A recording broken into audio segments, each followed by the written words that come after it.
La Biblia dice que mi rey es rey de los judíos. Él es el rey de justicia. Él es el rey de los siglos. Él es el rey de los cielos. Él es el rey de gloria. Él es el rey de reyes y señor de señores. Ese es mi rey. Me pregunto, ¿lo conoces? Mi rey es un rey soberano. Él es perdurablemente fuerte. Él es completamente sincero. Él es eternamente inconmovible. Él es inmortalmente benévolo. Él es majestuosamente poderoso. Él es imparcialmente misericordioso. ¿Lo conoces? Él es el Hijo de Dios. Él es el Salvador de los pecadores. Es el centro de la civilización. Él es incomparable. Él es inigualable. Él es la idea más noble en la literatura.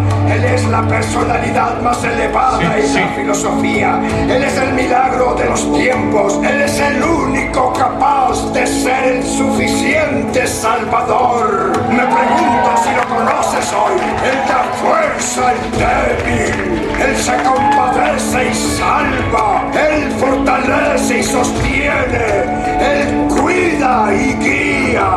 Él sana a los enfermos. Él limpia a los leprosos. Él perdona a los pecadores. Él libera a los deudores. Él libra a los cautivos. Él defiende al endeble. Él bendice a los jóvenes. Él sirve a los desafortunados. Él estima a los ancianos. Él recompensa a los diligentes y él embellece a los mansos. Me pregunto si lo conoces. Bueno, él es la clave del entendimiento. Él es la fuente de la sabiduría.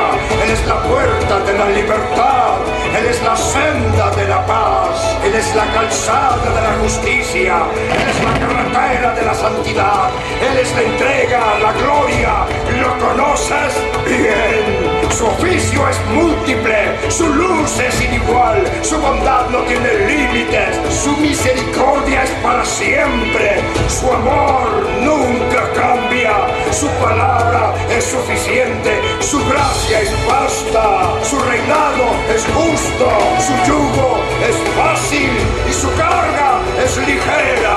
¿Cómo me gustaría poder descubrirlo? Él es invencible.